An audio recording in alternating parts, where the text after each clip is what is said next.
Olá, meus irmãos, minhas irmãs, estamos aqui para mais um dia de leitura e meditação da Filoteia de São Francisco de Sales. Estamos já no nosso capítulo 17 da segunda parte, indo para a reta final da segunda parte. E vou meditar com vocês esse capítulo, e ele fala exatamente de como ouvir e ler a palavra de Deus. Vou ler aqui um trechinho exatamente com as palavras de São Francisco de Sales. Sê devota da palavra de Deus, quer a escutes em colóquios familiares com os teus amigos espirituais, ou seja, você tem os seus amigos aí da igreja que você partilha, quer escute a pregação. Ouve-a sempre com atenção e reverência e tira dela bom proveito. Não permitas que caia no chão, pelo contrário, recebe-a como um precioso bálsamo em teu coração, a imitação da Santíssima Virgem Maria, que conservava cuidadosamente dentro do teu coração todas as palavras que os outros diziam em louvor ao seu filho. Então, olha só que interessante, ele já está falando assim, gente, não podemos ser insensíveis à palavra de Deus.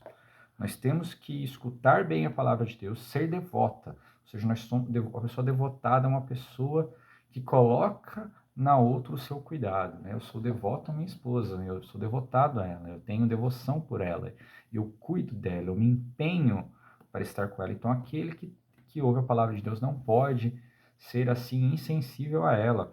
E nós temos que ser como a Virgem Maria, guardar tudo isso em nosso coração. Ele vai dizer, nosso Senhor recebeu e entesoura as palavras que nós lhe dizemos em nossas orações. Então, tudo que nós rezamos, Deus escuta. Mas Ele escuta da mesma forma que nós nos apropriamos das palavras que Ele diz a nós pela pregação.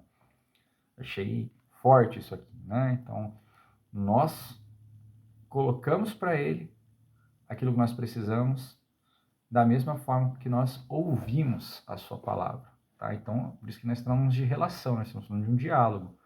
Se nós não ouvimos as palavras de Deus, como que nós vamos rezar direito? Como nós vamos pedir direito? Como que a graça de Deus vai se fazer na nossa vida?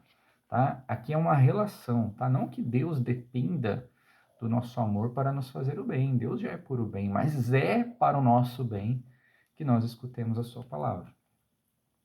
Ter sempre contigo um bom livro. Então, o primeiro ponto, palavra de Deus. Diretamente a própria palavra de Deus, né? Aquela que nós vemos nas Escrituras, na sua Bíblia. Mas ele fala também de ter algum livro de devoção, tipo esse, Filoteia. Isso que nós estamos fazendo aqui. Mas poderíamos ter outros livros de devoção, né? Imitação de Cristo, a própria consagração a Nossa Senhora, tantos outros, né? Livro da Vida, Caminho da Perfeição, Castelo Interior, de Santa Teresa d'Ávila. Eu gosto muito, assim, me fala muito os textos de São José Maria Escrivá. Embora eu não seja do Opus Dei, mas o santo é da igreja, né? Eu tenho um carinho muito grande pela obra e por São José Maria Escrivá, de forma especial, ele me fala e ele me fala assim, a forma como ele escreve me agrada, os pontos que ele toca do meu caráter me puxa para cima, a forma como ele mescla o amor e a força, sabe? Esse amor, claro que o amor é a maior força que tem, né? Mas eu quero dizer assim, a singeleza, a ternura para falar das coisas de Deus e ao mesmo tempo como ele me puxa para cima, como ele faz rapaz, levanta, vamos, precisamos corresponder. Então ele me fala muito, né? Eu gosto muito de Santa Teresinha, né? Mas ela tem aquele jeito também um pouco mais doce de falar, mas ele também me fala muito porque também eu gosto muito desse lado mais poético ali, eu gosto muito da questão da família dela, o jeito. Então Santa Teresinha também me fala muito ao coração de uma outra forma. Então assim, tem santos que te falam de formas mais propriamente ditas, né? Então, pegue esses textos, né? Faça leituras espirituais, não precisam ser santos, mas pode ser alguém que não é santo, mas que realmente ensina coisas boas, né? Mas no começo talvez seja melhor buscar, eu gosto, por exemplo, de São José Maria Escrivá, porque é um texto mais recente, talvez seja mais, caiba mais nos seus ouvidos, tá? Então, opções aí que nós temos. Então aqui ele cita vários exemplos, talvez alguns aqui que não sejam para nós, né? Ele vai falar de Santo Agostinho, vai falar de São Jerônimo, ele fala do Beato João de Ávila, imagino que seja São João da Cruz, tá? Porque São João da Cruz ele é amigo de Santa Teresa d'Ávila. Ele fala também, além, então, palavra de Deus, depois um livro de devoção.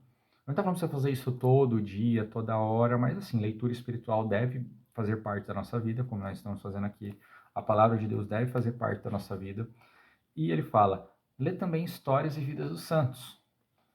Ali a gente tem uma oportunidade de crescer quando nós olhamos para o exemplo dos santos. Ele fala ali, você vai ver um retrato da vida cristã.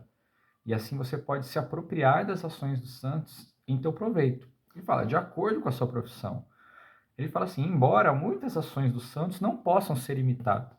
Isso é interessante, né? Porque muitas vezes as pessoas leem a história dos santos e ficam vivendo um certo anacronismo. Ela quer trazer para a vida dela uma realidade que não é dela. Primeiro porque ela não é religiosa, primeiro porque não está no mesmo contexto histórico. A verdade é verdade independente do tempo, tá? Mas existe sim uma forma de você articular a verdade dentro do seu tempo. Tá? Então, às vezes as pessoas constroem um certo Frankenstein. Então ele vai dizer isso aqui, ó. Tem algumas que não vão poder ser imitadas. Arrisca por quem vive no meio do mundo.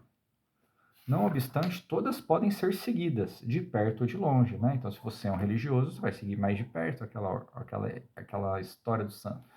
Mas, se você vive no meio do mundo, talvez não. Talvez você vai buscar em alguns modelos de pessoas que viveram no meio do mundo, tá? E eram santas. Mas ele fala assim, mas você pode imitar algum aspecto da vida dela. Por exemplo, a solidão de São Paulo de Tebas, o primeiro eremita. Então você faz os seus momentos de retiro espiritual, né, de você se retirar ali, como São Francisco de Sales ensinou, você pode tomar como exemplo esses, né? Você pode, poxa, eu estou querendo crescer na vida cética, querendo crescer na temperança, né? Eu sou muito guloso, eu estou assistindo muita televisão, estou mexendo muito no celular, preciso moderar isso aqui. E às vezes você olhar para algum santo, a forma como que ele ensinou, como que ele viveu, você pode sim sentir essa inspiração. Ele fala também, quando a gente olha para São Francisco vivia extrema pobreza. E às vezes a gente não vai conseguir viver. Por exemplo, quem é pai de família tem a obrigação de sustentar sua família. E às vezes até o seu desapego está nisso, né? Eu quero me imitar o santo, quero viver a pobreza, tá? Mas e a sua família? Você não pode esquecer que você não tem uma obrigação por caridade, a sua cruz, a sua Índia, né? A pessoa que quer evangelizar longe, né? A sua Índia está dentro de casa. Né? Antigamente o pessoal da Companhia de Jesus todos queriam ir para a Índia, né? Mas a sua Índia às vezes está dentro de casa, né? Você tem que fazer o seu apostolado domiciliar.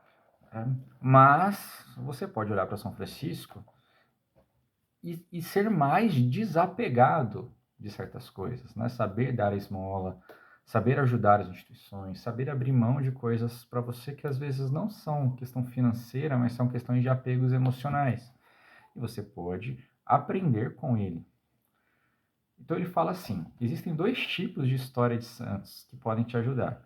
Uma, elas dão luz assim para a sua orientação da sua própria vida. Ele fala assim que Santa Teresa d'Ávila, ele chama de Santa Madre Teresa.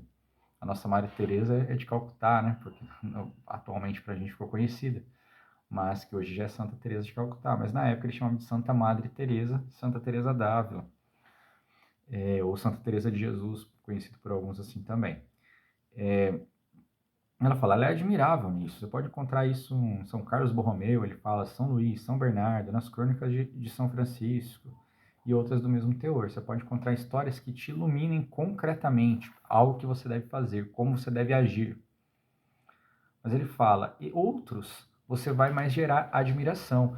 Então, às vezes você olha e lê ali a história de um místico, de um santo que, sei lá, vivia só da Eucaristia. Uma realidade que não te cabe, Deus não te deu essa graça, um santo que teve ali, você olha para a história do Padre Pio, né, fazendo um milagre a todo tempo, a vida dele é sobrenatural desde pequeno. Não faz parte da nossa realidade, mas ela nos chama a atenção pela admiração. Claro que podem ter coisas da vida do Padre Pio que a gente pode também ser iluminado como agir. Mas você entende? Existem vidas de santo que vão nos iluminar como agir, concretamente, e outras vão nos iluminar no sentido de causar admiração, e vão animar a nossa fé, e vão falar, nossa, como Deus é grande, como Deus é maravilhoso, e age desta forma no meio do seu povo. E aí a gente segue amanhã com mais meditação de São Francisco de Sales. Vamos viver bem essa nossa Semana Santa. Grande abraço a todos, fiquem com Deus.